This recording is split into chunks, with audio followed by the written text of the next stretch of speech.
Bom dia mais uma vez. Vamos para mais um dia de leitura da palavra, de estudo das escrituras, de estudo da Bíblia. Cada dia está ficando mais interessante a gente estudar e mergulhar na profundidade do que a palavra de Deus tem para nos mostrar. Seja muito bem-vindo, você que está chegando aí agora, que o Espírito Santo possa nos conduzir. Estou vendo muita gente entrando aí, não consigo nem falar todos, mas vamos receber de Deus então. Bom dia a todos vocês. Comece a chamar o pessoal, comece a chamar o povo para a gente estar junto, para estudar da palavra dele, para mais uma vez mergulhar na leitura. Se eu não me engano, nós estamos no dia 19 de 100, então já estamos quase chegando a 20% do nosso propósito. Apesar de ser bastante intenso e de você ter que se dedicar, porque tudo na vida a gente tem que ter dedicação, quanto mais ainda na palavra de Deus, não tem facilidade, mas vamos combinar que já passou rápido? A gente já tá, olha o quanto a gente já adiantou na palavra, a gente já correu e buscou a palavra, então que bênção, 19º dia, 19 de 100, vamos mergulhar naquilo que Deus tem pra gente hoje. Vamos orar e buscar a Deus primeiro? Então, vamos dar um oi pra quem tá chegando aí, tá? Tô vendo a Carla Melo, Márcia Alencar, o Antônio Arraes, Anderson Fernandes. Me escreve da onde você é, pra gente saber de onde vocês estão falando com a gente aí. Manuela, Priscila, Márcia Velar, Celi Moser, eu acho que é Marcela, ela até fez um stories um dia aí. Mari Albino, Lucas Pogeto, Nancy Letícia, Renê Ferreira, muito bem, quantas pessoas? Letícia Santiago, Fernando e Luana aqui de Brasília, Roberto Camilo lá de Cotia, Júnior Alves, Renato Pena na área, Bola de Neve tá bom da Serra, Bruno lá do Rio de Janeiro, um abraço Bruno, a Giovana de Joinville, que legal, pessoal de Santana de Parnaíba, Suzana da Praia Grande, Diadema, quantas pessoas, tem muitos que eu não consigo ler aqui inclusive, de tantas pessoas que se unem para esse propósito, amém, gente? Vamos orar ao Senhor, vamos buscar a presença dele para que a gente mergulhe na palavra, tem muita coisa pra gente falar hoje, vamos orar? Pai, nós estamos na tua presença agora, nessa manhã, nós te pedimos, vem nos presidir aqui nesse propósito de leitura, vem e manifesta a tua glória sobre as nossas vidas, Pai. Abre nosso entendimento, nos dá sabedoria, nos concede sabedoria para que nós possamos ouvir de Ti, Senhor. Vem sobre nós nessa manhã mais uma vez, nós consagramos esse período nas Tuas mãos, em o nome do Senhor Jesus Cristo, em nome de Jesus.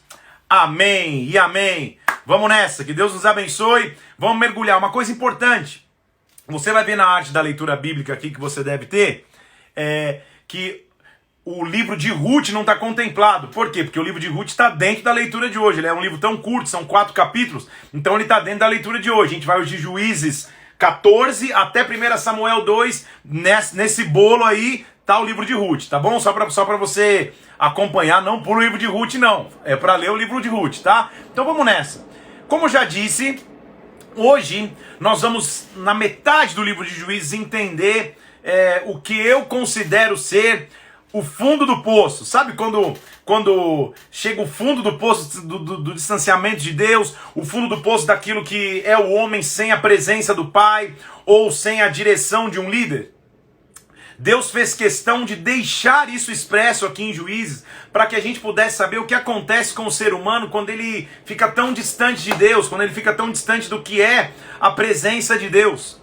Então nós vamos começar na metade do livro. Você lembra que Juízes, lembrando o contexto histórico, se você perdeu a live de ontem, Juízes é o livro que começa a mostrar, depois da morte de Josué, quando cada tribo foi para sua terra como herança, eles não tinham um rei, então por não ter rei, cada um fazia o que achava mais reto diante dos seus olhos, cada um fazia o que achava melhor, e aí a gente começa a ver a degradação que Israel começa a viver, o afastamento que eles começam a ver de Deus. Pior ainda, a gente começa a ver como a insistência em Moisés de falar da lei não se cumpre porque eles justamente esquecem da lei, esquecem dos princípios, a gente vê o povo distante. Então o livro de Juízes é mais ou menos assim: apostasia, clamor e arrependimento, Deus vê o clamor, levanta um libertador. É mais ou menos isso, é assim que funciona, tá? Apostasia, opressão, clamor e um libertador. É assim que funcionava.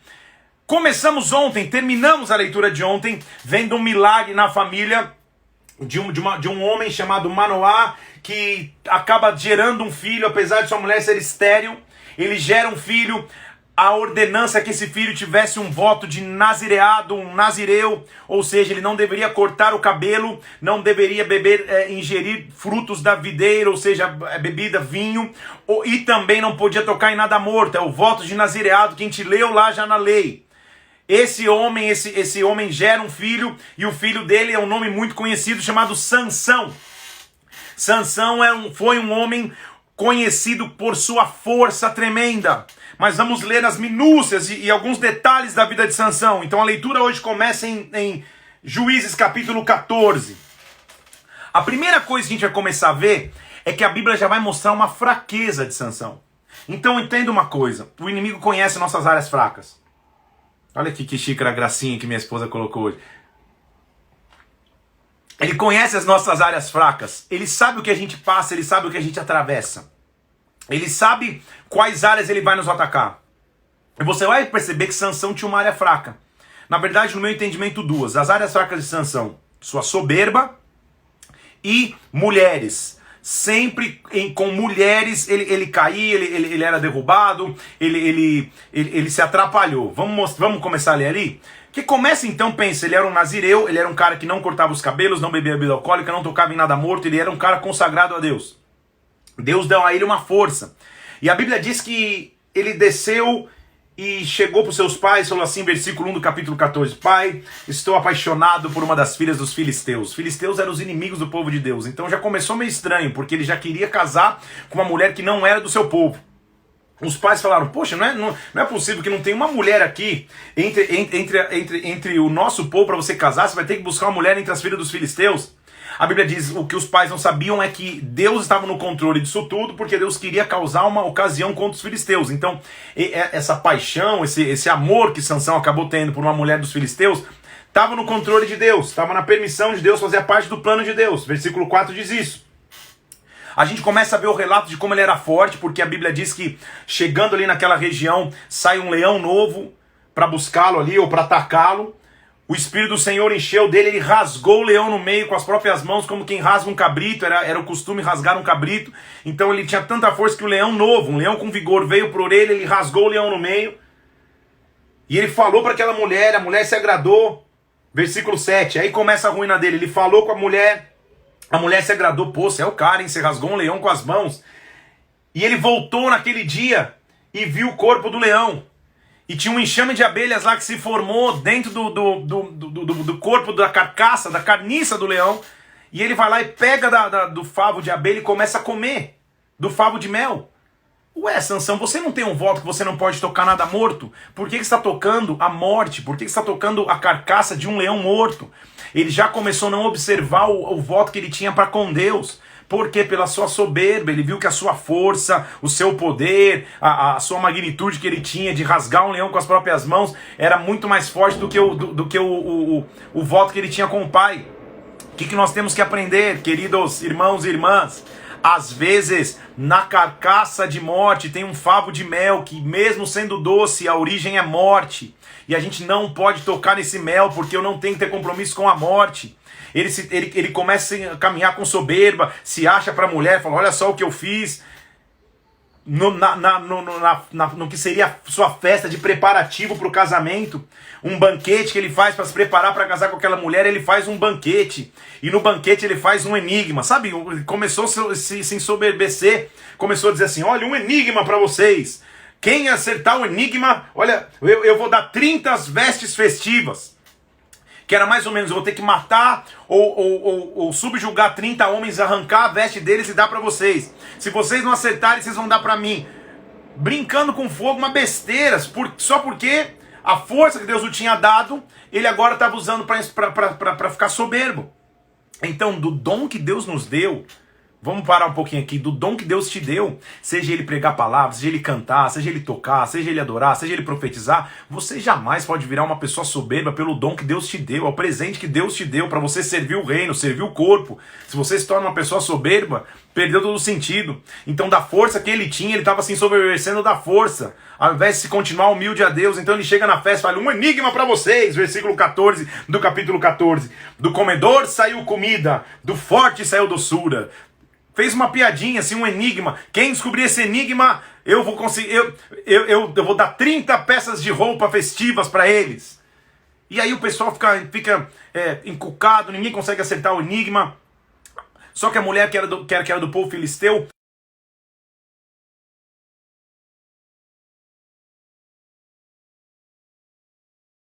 então, descobre que enigma é esse. Aí a gente começa a ver uma segunda fraqueza de Sansão.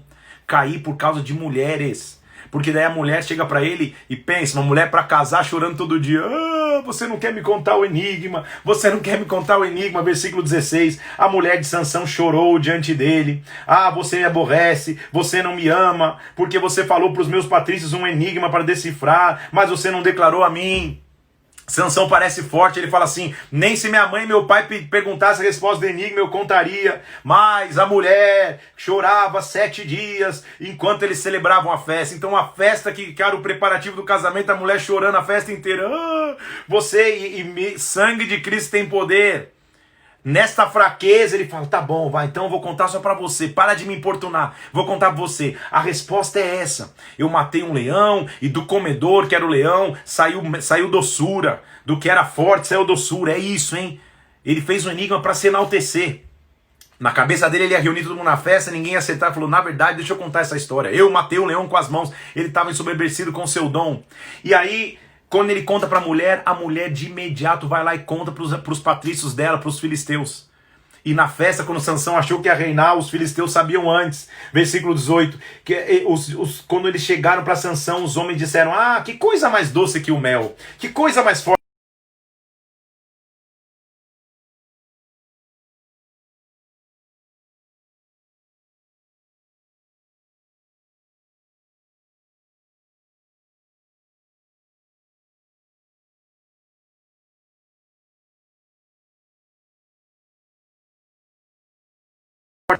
Ele falou, não quero mais, tipo, foi embora, sabe? Vou pensar um pouco. Foi embora para casa dele. Quando ele vai embora para casa dele, o companheiro que estava com ele, ao companheiro que estava com ele, é dado a esposa que seria de Sansão. Olha a confusão que ele se meteu por soberba e por ter uma fraqueza com pessoas do sexo oposto, por ter uma fraqueza no relacionamento com mulheres, por deixar ser conduzido emocionalmente por uma mulher. Aí, quando ele chega um dia que, sei lá, ele volta em si, ele fala assim, não, vou voltar, vou lá ficar com a minha esposa, fazer o quê, eu a perdoo. Quando ele volta no versículo 15, no capítulo 15, versículo 1, ele prepara um cabrito, ele chega pra ficar com a mulher dele, mas o pai da noiva fala assim, agora você não pode entrar. Eu pensei que você estava aborrecido com ela, então eu dei a tua esposa pro teu companheiro. Aí Sansão fica irado.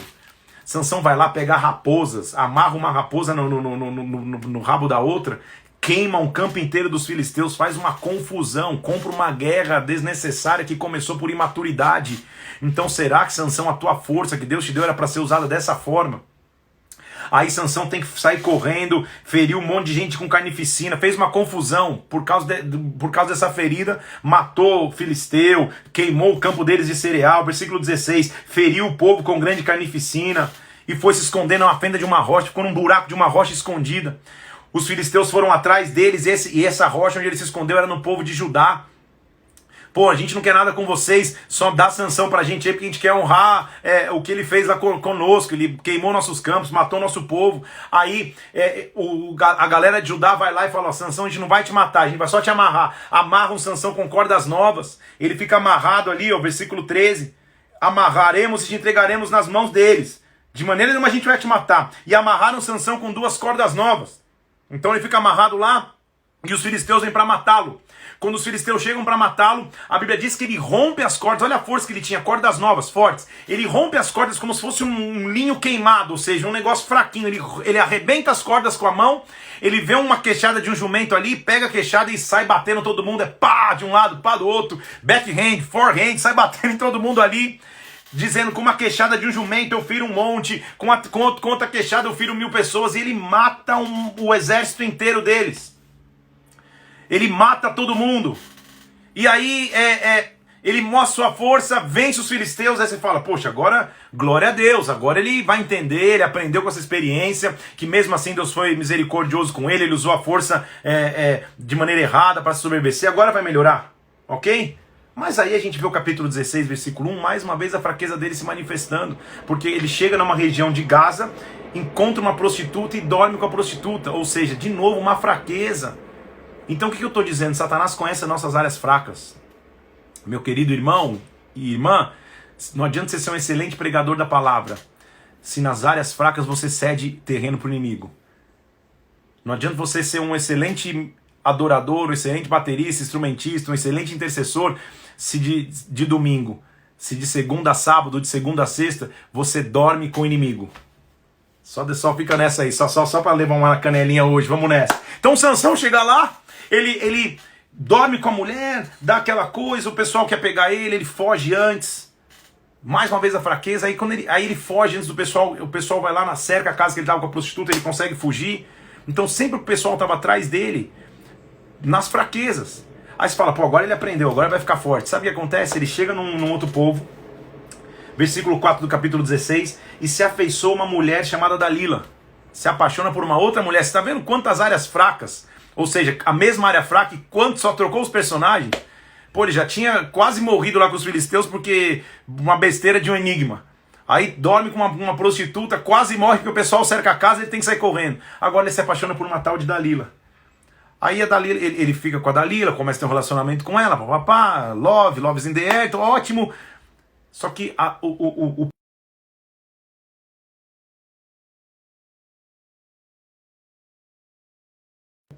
me declara qual é a tua força. Você não me ama se você não falar o que...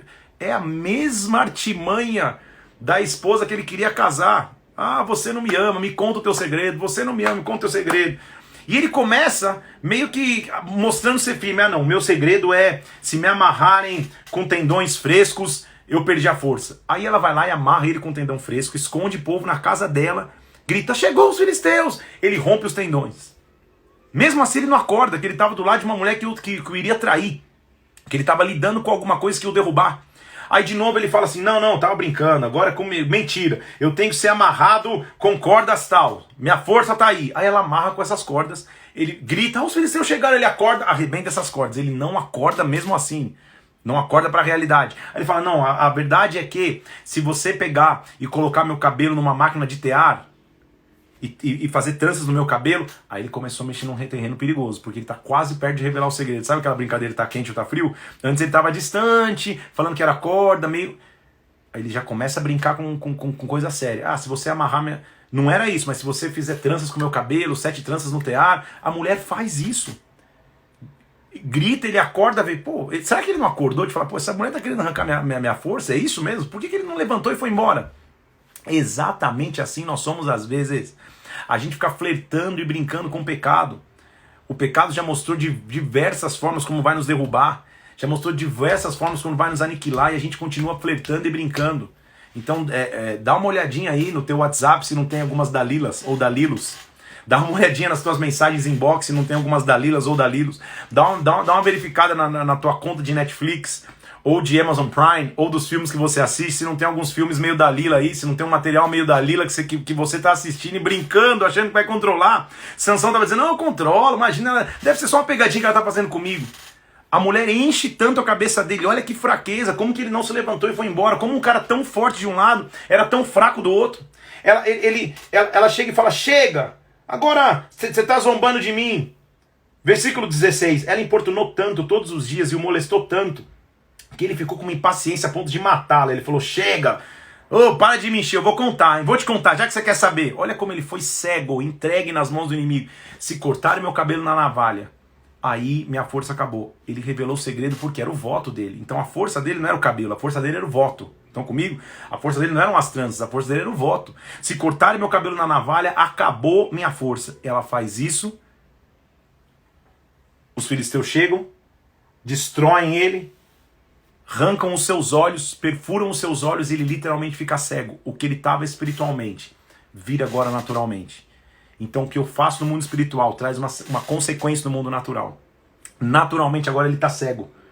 É preso e fica num moinho ali, ó, arrastando um moinho como se fosse um animal. A natureza animal que ele confrontou e matou o leão, agora ele se tornou aquele animal que antes ele confrontava. Ele se tornou a morte que antes ele só olhava com seus olhos, porque ele tocou a morte. Chegou um dia que ele virou a própria morte. Então comigo aqui, um cara que tinha tudo para ser um homem forte, um homem cheio de força, que tinha tudo para escrever histórias tão lindas como o Gideão.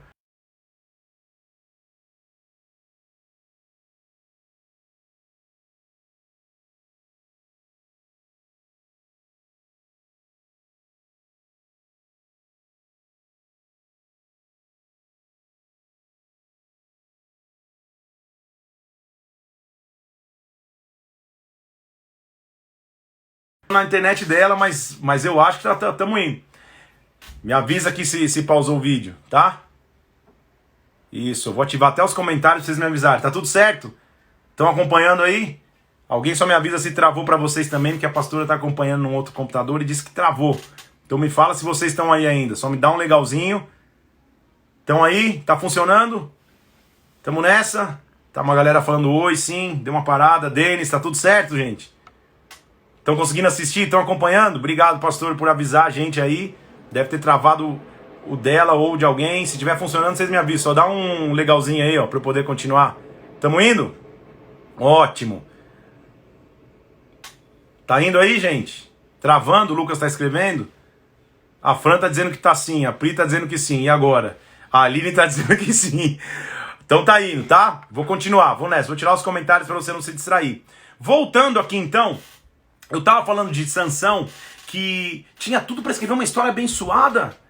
Pô, um cara que Deus deu uma força sobrenatural, o fim dele é empurrando um moinho como um boi? Pô, Sansão, por causa de uma fraqueza como essa, por uma fraqueza na tua soberba, e uma fraqueza com mulheres, é isso? Vai acabar assim teu ministério? Aí ele volta para uma festa, o dia os filisteus fazendo uma festança, 3.000 pessoas numa festa. Ele entra ali, uma festa para celebrar o deus dele, que era o deus Dagon. Ele é colocado ali e ele fala: Senhor, me dá só a chance de ter força mais uma vez. E aí ele põe a mão nos pilares da estrutura, Deus dá força para ele de novo, ele empurra os pilares e a casa cai e ele morre também. Pô, sim, ele venceu os filisteus, ele conseguiu vencer. Mas será que era assim que era o registro da história dele? A história de Sansão tem que nos ensinar. É muito admirável ver um homem com força. Mas a sua força, se ela só é carnal, se a sua força não tem aliança com Deus, ela de nada adianta. O que eu quero te dizer? Se você não tem aliança com Deus, por melhor que você seja como pregador, como adorador, como intercessor, como homem e mulher, na tua igreja, no teu ministério, na tua vida, se você não tem aliança com Deus, é questão de tempo para você mesmo descobrir a tua cegueira. Então não queiramos ser como Sansão. Porque Sansão, infelizmente, para mim, é um exemplo daquilo que a gente não tem que ser. Porque eu vejo um homem com potencial, que quando teve a chance de usar a sua maior força, na verdade ele morreu também. Então o ministério não é um ministério kamikaze, que eu me entrego, me mato. Não, eu sobrevivo. Então o ministério é para sobreviventes. Para aqueles que sobrevivem, que resistem ao pecado, que resistem às suas fraquezas. Então o inimigo sabe as áreas fracas. Não negocia com as áreas fracas, não brinque com as áreas fracas. E pelo menos 4 vezes dali ela ficou: fala qual é a força, qual é a tua força. Ele teve chance de levantar e ir embora, ele não levantou. Quando nós tivermos chance, quando você tiver chance, levanta e vai embora. Chuta a área fraca para fora em nome de Jesus. Isso dá uma pregação. Muito bem. Lembra que eu falei de fundo de poço? Os próximos capítulos vão falar de fundo de poço também. Fundo de poço mesmo, porque a gente começa a ver uma degradação, uma confusão em Israel, que você fala: meu Deus, como o povo chegou nesse ponto? Então começa a história de um cara chamado Mica, que tinha roubado a própria mãe. Aí ele fala: mãe, sabe o que é o dinheiro que você está procurando aí? Tá na minha mão. Aí ele dá o dinheiro para a mãe fala: poxa, filho, então eu devolvo esse dinheiro agora em prata para você fazer uma imagem de fundição. Ele faz uma imagem de fundição para ele em casa, uma estola sacerdotal, achando que assim ele ia trazer a presença de Deus. Pior ainda, vem um cara da região de Belém, de Judá, e ele contrata esse cara para ser sacerdote dele, uma confusão. Aí chegam 5 povos para conquistar e visitar. Os danitas dormem um pouquinho da tribo de Dan, eles dormem um pouquinho, né, na casa desse cara, Mica, conhecem o sacerdote, mas continuam a fazer as conquistas deles, mas ficam de olho e falam, poxa, tinha tesouro lá na casa dele, tinha história sacerdotal, tinha ídolo. Aí eles voltam lá, saqueiam a casa do tal do Mica, levam embora também o sacerdote, que se vende de novo para eles. Uma confusão. Uma degradação que você fala, meu Senhor Jesus, por que o povo chegou nesse nível? Por quê? Porque o capítulo 17, versículo 6, é o versículo base que a gente tem que analisar Juízes. Naqueles dias não havia rei em Israel, cada qual fazia o que achava mais reto. Naquele dia não havia rei em Israel, cada qual fazia o que achava mais reto. Então o que o povo achava reto eles faziam, o que o povo achava correto faziam, cada um vivia por si, na verdade. Cada um vivia da maneira que achava. É isso que eles estão dizendo. Então o Mica pegava, roubava a mãe devolvia o dinheiro, ele fazia uma imagem, contratava para ele um sacerdote, cada um fazia do seu jeito. Então a independência de cada um fazer do jeito que acha é a expressão de uma sociedade sem comando, de uma família sem comando, de uma empresa sem comando, de uma igreja sem comando. Nunca vai dar certo. Não vai dar certo porque quando não há comando, quando não há direção, cada um faz o que acha melhor. E aí a coisa só piora. Desse cara, desse Mica aqui, que faz essa confusão, depois você vai ler, um rouba imagem, um começa a roubar o outro. A história piora, porque daí a palavra começa a falar de um cara da tribo de Levi, que tinha uma concubina, uma moça que ele ia se casar. E aí ele vai para essa cidade, visita o pai da moça, convence o pai da moça a deixar a moça ir com ele, ela vai embora. Aí no caminho de volta eles vão pernoitar num lugar, vão dormir na casa de um senhor que os encontra lá no meio de uma praça, fala, não fiquem na minha casa. A cidade era tão podre que os homens da cidade chegam do lado de fora e falam assim, eu vi que chegou um pessoal aí novo, traz os homens aí pra fora pra gente poder abusar deles. Olha a loucura, igual Sodoma. Lembra de Sodoma e Gomorra? Quando os anjos vão visitar a família de Ló, você lembra disso? A mesma coisa, voltou, a mesma imoralidade. Deixa os homens aqui. Mais louco ainda é que tanto o levita como o velho da casa fala assim, o velho da casa fala assim, não mexe com esse cara, ele é meu convidado. Eu vou mandar ir pra fora minha filha e a concubina, a mulher que é a esposa do levita, façam com ela o que vocês quiserem. Olha que degradação maluca. Aí, a Bíblia é pesado esse texto, é ruim ler esse texto, mas Deus fez questão de deixar aqui para mostrar a degradação e o abismo após abismo que acontece quando cada um anda de acordo com o que acha que é certo diante dos seus olhos. Quando aqueles falam, não preciso de líder, não preciso de liderança, eu sei o que eu cuido para mim, ok? Esse discurso parece meio atual, não parece? Olha o que acontece, as degradações começam a acontecer, e aí eles mandam as duas moças lá fora. A Bíblia diz que os homens daquela cidade abusam daquelas moças a noite inteira, e eles jogam aquela concubina morta na porta da casa dele. Quando ele abre a porta, o cara pergunta alguma coisa, a moça não responde, no sentido ela já estava morta. Ele joga ela no lombo ali do animal e eles voltam para a terra deles com a mulher morta, tendo sido abusada a noite inteira, um negócio trágico. Como que tá pior, ainda pode piorar.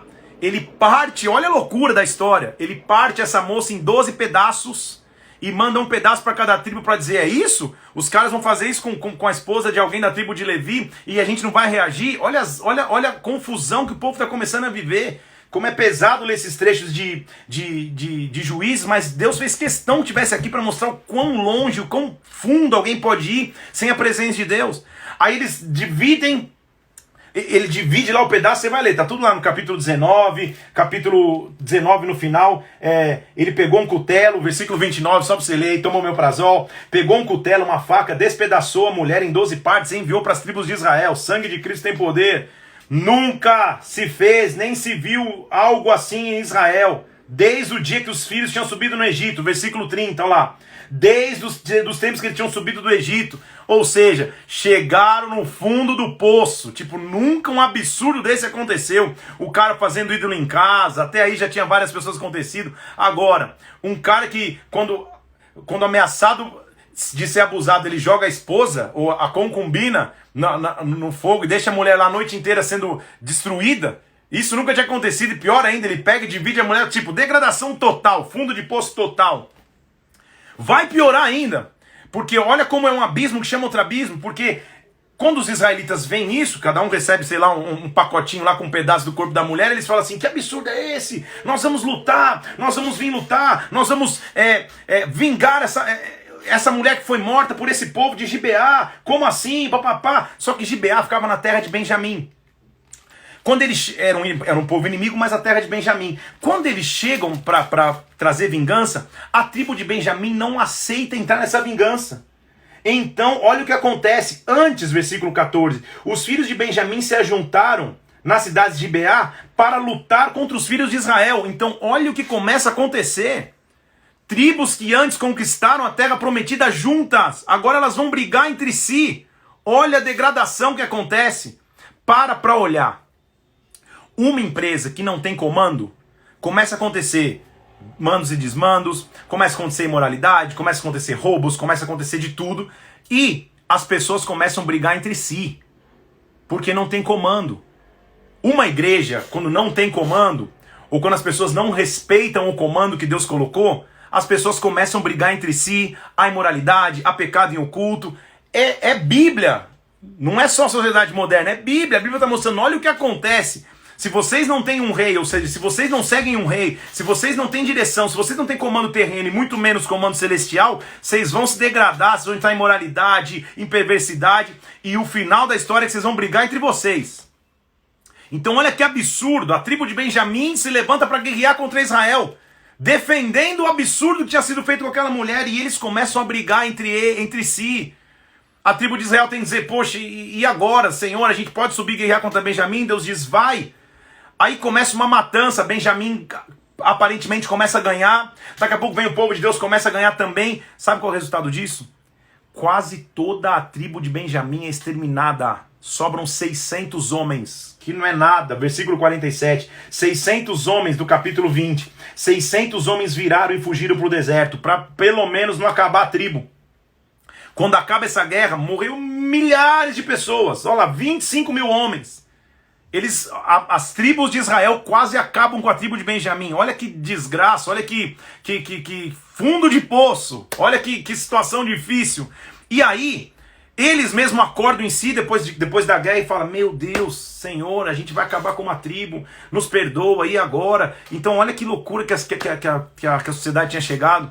Aí então, pai, só que também é pela lei, a gente não pode dar as nossas filhas para se casar com outra tribo, senão vai ferir a nossa herança. O que a gente faz? Então eles têm que fazer um estratagema, uma estratégia para tentar conseguir esposas para aqueles homens, para que eles pudessem ter uma linhagem, para que a tribo pudesse renascer de novo. Olha a dúvida deles, versículo 6, Senhor, Israel teve compaixão do seu irmão Benjamim, porque disseram, Senhor, hoje foi eliminada uma tribo de Israel. Como que a gente pode chegar nesse ponto? Da gente guerrear entre mesmo, a gente está eliminando uma tribo. Olha que loucura que eles estavam vivendo. Então aí eles começam a achar uma maneira de trazer esposas, que deveriam ser da linhagem, mas eles estavam naquele e agora, o que eu faço? A gente não pode dar nossas filhas, mas eles precisam procriar. Então eles conseguem um pouco de esposas, não era suficiente. Eles falam, tem uma tribo que não foi pra guerra, vamos ver se essa tribo pode. E no final, olha a autorização deles. Olha que loucura. Ó, a gente não pode dar esposas a vocês, voluntariamente. Mas se vocês roubarem esposas, então aí a gente não tem o que fazer. Olha aquilo, olha quando o homem tenta entrar para resolver a história sem Deus, é uma atrapalhada após a outra. Aí eles vão lá e aí eles dizem para Benjamim, para os caras de Benjamim, ó, quando as nossas filhas estiverem em algum lugar, em algum lugar aqui, então rouba as mulheres, leva embora, que daí pelo menos a tribo subsiste. Olha que loucura, que história maluca. Versículo 18. A gente não pode dar mulheres das nossas filhas, mas de ano em ano, quando se celebra tal, façam emboscadas, versículo 19. Quando as nossas filhas saírem para dançar, arrebatem elas e peguem para cada uma de vocês mulher. Ou seja, a gente não está dando, mas pelo menos rouba, que daí dá tudo certo. Sabe qual que é a essência, como termina o livro de Juízes? Último versículo. Naqueles dias não havia rei em Israel. Cada um fazia o que achava mais reto. Então o livro de Juízes é um livro alegre de se ler? Não, mas é muito importante de se ler. Porque ele mostra que eu não posso ser independente de Deus. Eu preciso depender de Deus em tudo. E também, permita-me dizer, eu não posso ser independente na vida, porque qual o problema de eu ter um líder, de eu ter um pastor, de eu ter um líder que me aconselhe, um presbítero, um diácono, que já caminhou um pouquinho mais do que eu, e eu posso falar, poxa, eu preciso de uma oração, de uma direção nisso. Quando você estiver lidando com a independência, tanto em você como alguém que você acompanha, faz o seguinte, ó, lê o livro de Juízes, depois a gente conversa. Porque o livro de Juízes é isso. Como não havia rei, cada um fazia o que achava certo. Então um dava a filha para o outro roubar, outro cortava a mulher em 2 pedaços. Era uma loucura. Deus fez questão de deixar isso aqui para mostrar o que pode acontecer com o homem quando ele se afasta completamente de Deus e da figura de liderança. Graças a Deus tem um respiro. Porque termina o livro de Juízes, vai começar um curto livro, 4 capítulos, mas de uma história muito importante, que aí para mim é a beleza e a plenitude da palavra de Deus e da Bíblia. Querem mostrar o seu plano redentivo. Porque a história que nós vamos ler de uma mulher, Ruth, historicamente no estudo, ela aconteceu na mesma época do Juízes, ou seja, nessa época de depravação, nessa época de loucura, Deus mostra uma história de redenção. Deus mostra que há uma opção de redenção dentro da loucura. Então, da infidelidade de vários homens, Deus vai mostrar a fidelidade e a honra de uma mulher. Primeiro livro das Escrituras com o nome de uma mulher. Ruth. Na verdade, é o segundo livro que tem o nome de um personagem, né? Porque até agora a gente estava Gênesis, Êxodo, Levítico, Número, Deuteronômio. Josué, Juízes e agora Ruth. Então, o nome de uma mulher dá o livro que vai contar a sua história. Era mais ou menos assim. Um homem da região de Belém de Judá, guarda isso, versículo 1 do capítulo 1 de Ruth. Um homem da região de Belém de Judá sai para habitar nas terras de Moabe, porque era um momento de fome. Então ele vai buscar algum outro território para pelo menos conseguir se alimentar. Ele sai para se alimentar ali, leva consigo sua esposa e os seus 2 filhos. Então é um homem com a esposa e 2 filhos. Vamos buscar outra terra. Quando eles chegam na terra ali, versículo 3, diz que esse homem, o chefe da família, morre. E fica só a sua mulher, chamada Noemi, com seus 2 filhos. Malom e Quilion. Olha cada nome lindo aí, você quer dar nome bíblico para os seus filhos. Malom e Quilion. Então, fica só a mulher com os 2 filhos. Eles ficam ali, os filhos acabam se casando com 2 mulheres da terra de Moabe, ou seja, de outra terra. E a vida parece bem, aquela mulher é viúva, os seus filhos ali com as suas noras, tá tudo certo. Mas a desgraça parece aumentar, porque no versículo 5 diz que os filhos dessa mulher Noemi também morrem. O Quilion e o Malom morrem. Agora a mulher ficou desamparada de seus 2 filhos e seu marido. Desamparada significa dizer que não havia quem a sustentasse agora. Até financeiramente havia o desamparo. Emocionalmente não precisa nem dizer o que é uma mulher ficar viúva e perder os seus 2 filhos.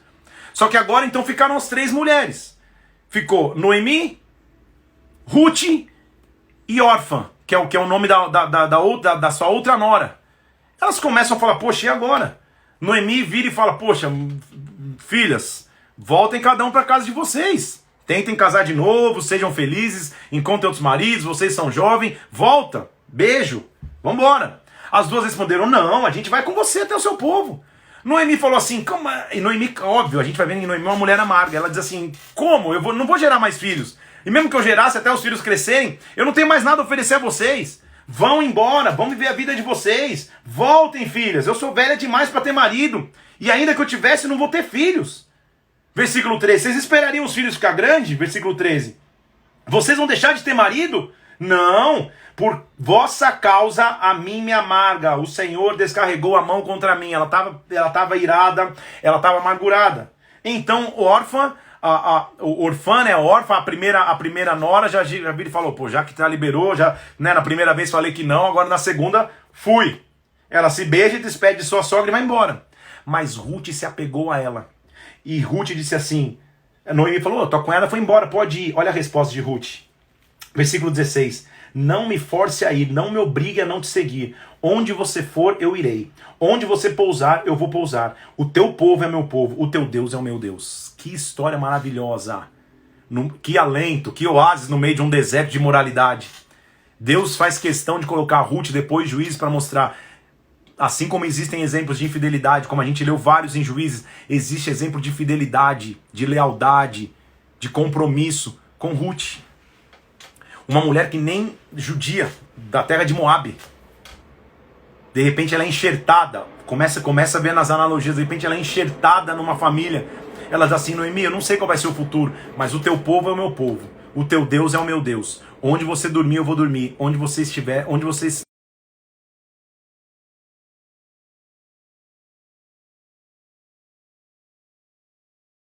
Então ela deixou de insistir, vamos embora. Elas voltaram. Elas chegam lá na casa delas, na região delas de Belém, em Judá. Elas chegam ali em Belém e a galera, Noemi, o pessoal, né, se compadece. A Noemi olha como a Noemi já começa o assunto. Não me chamem mais de Noemi, me chamem de Mara, porque Mara é a amargura, porque Deus me fez voltar em amargura. Ela estava totalmente amarga. Só que Ruth é um livro de redenção. Você vai lembrar comigo que em Levítico capítulo 25 existe uma lei que era a lei do redentor, da redenção. Lembra que se o esposo morre, um parente do esposo pode redimir a mulher? Ele pode trazer redenção para ele cuidar dela a partir de então? Lembra disso? Então os filhos haviam morrido. Os filhos de Noemi haviam morrido. Ruth agora está ali, ainda como uma jovem. Ela se levanta para trabalhar. Então tudo que ela queria é trabalhar. Já que a gente está desamparada, ninguém cuida de nós, pelo menos vamos catar espiga. Um trabalho pequeno na sociedade, porém digno. Então ela vai catar espigas. E olha que interessante, aí começa os mistérios, hein, gente? Versículo 3. Ela foi no campo para apanhar espigas. E por casualidade, por acaso, ela entrou num campo que pertencia a Boaz, que era da família de Elimeleque, ou seja, parente.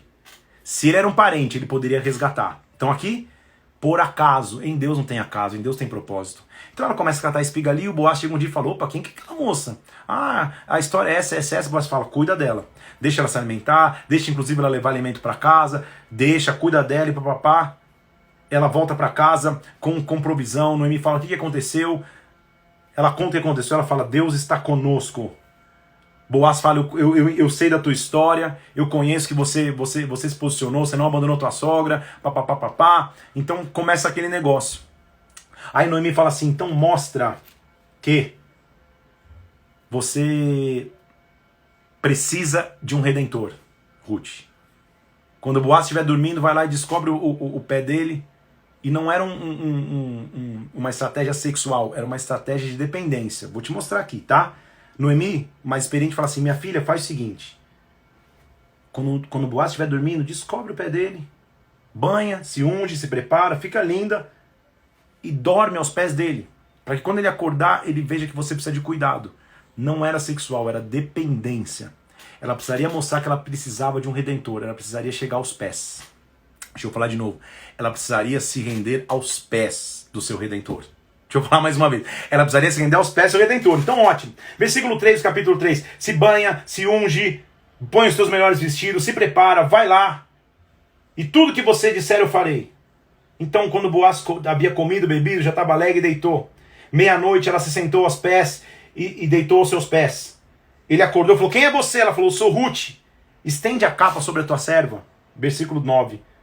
Porque você é resgatador. Você é resgatador. Você é resgatador. Ele falou, você é bendita do Senhor. Porque você não foi após os jovens, pobres ou ricos. Você não veio aqui para ficar de zoeira com os jovens. Você não veio aqui para se perder. Você veio buscar um resgate. Então, eu vou só cumprir um negócio.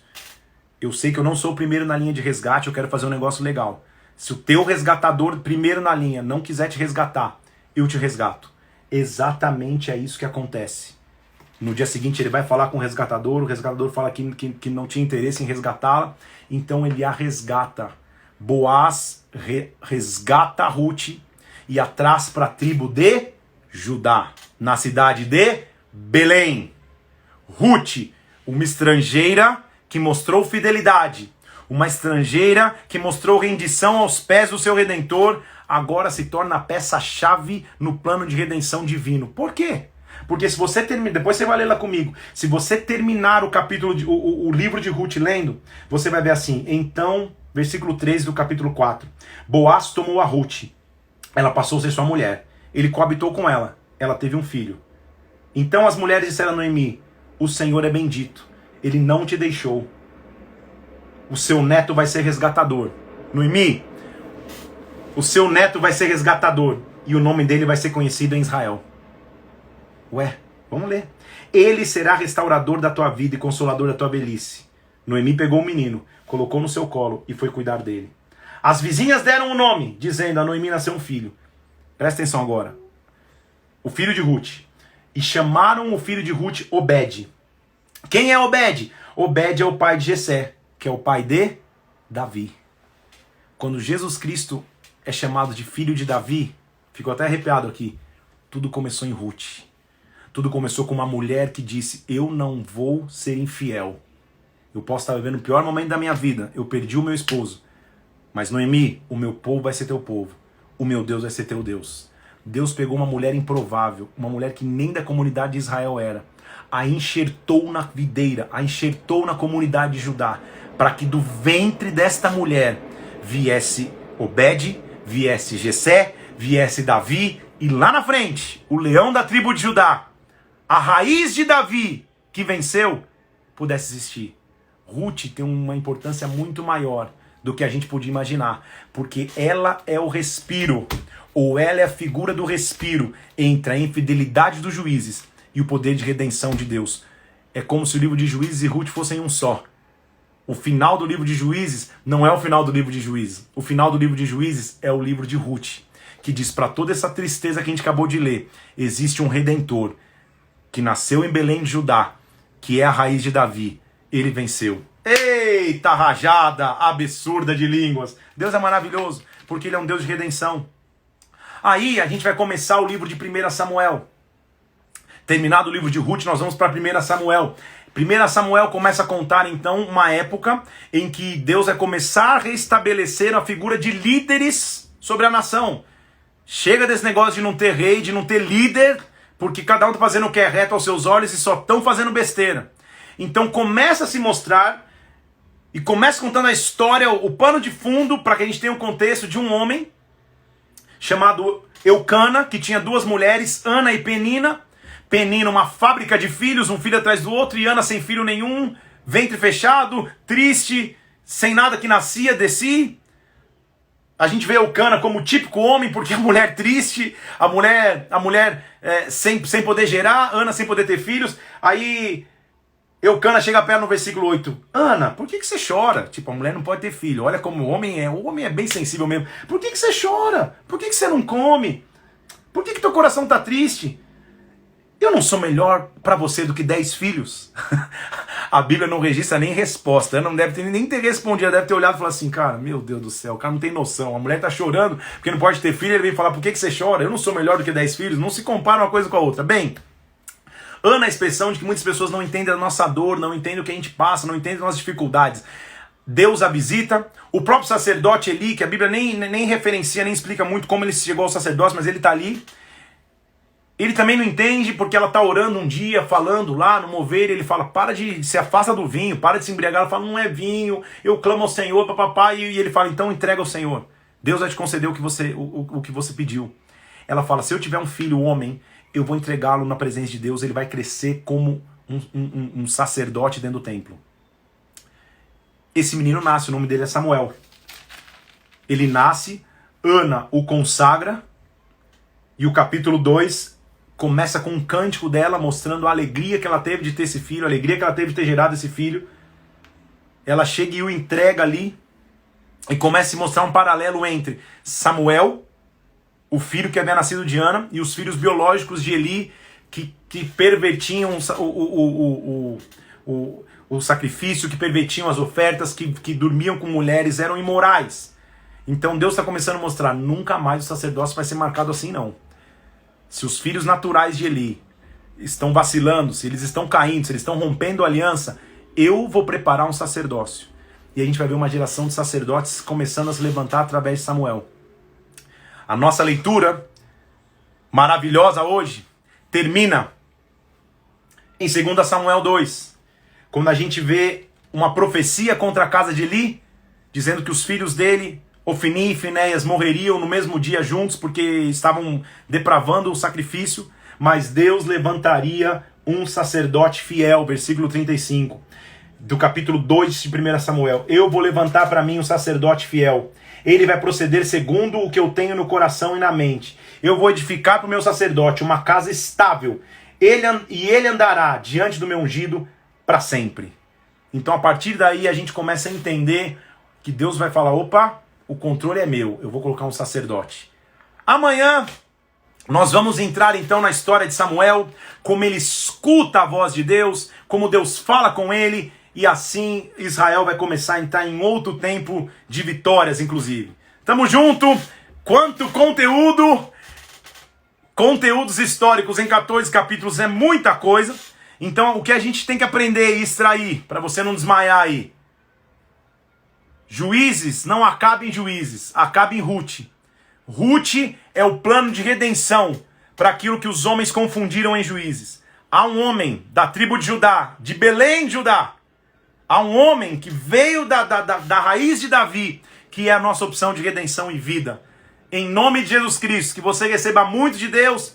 Lê de novo esses textos. Quero agradecer todo mundo que está aqui, que eu estou vendo. Débora, Nath Martins, minha esposa Mila Parente, Carla, Rose, Neuza Pelegrina, Naidi Parente, minha mãe, dizendo, nós temos um resgatador, é isso mesmo, mãe. O Tiago dizendo, ninguém precisa almoçar hoje, a live foi uma feijoada. É isso mesmo, glória a Deus. Eu vi o pastor Davi Fantasini aqui, glória a Deus. Marcelo Luna, tamo junto, Marcelo, glória a Deus. 2 convites a você. Nós vamos terminar essa live agora. Hoje à noite, 9 da noite, no YouTube da Bola de Neve Oficial, nós temos uma live de adoração com a pastora Denise Seixas e muitas pessoas, muitos convidados. O apóstolo Rina vai estar lá também trazendo uma palavra. Vai ser demais. Vamos nos unir como igreja. Vamos bombar essa live hoje para a gente ter um tempo de adoração nas nossas casas. Amém? Meu amigo pastor Davi Fantasini também vai fazer uma live dia 9 de maio. A gente vai programar um dia para que ele entre aqui e fale um pouco dessa live, que projeto é esse. Mas já põe na tua agenda aí, 9 de maio vai ser a live do pastor Davi Fantasini. Hoje à noite, 9 da noite, live da pastora Denise Seixas. Que Deus te abençoe, que a gente possa saber que quando a gente faz só o que a gente acha certo, o livro de Juízes é a nossa expressão e exemplo. Agora, quando a gente encontra um Redentor e se rende aos pés dele, nós encontramos opção de vida.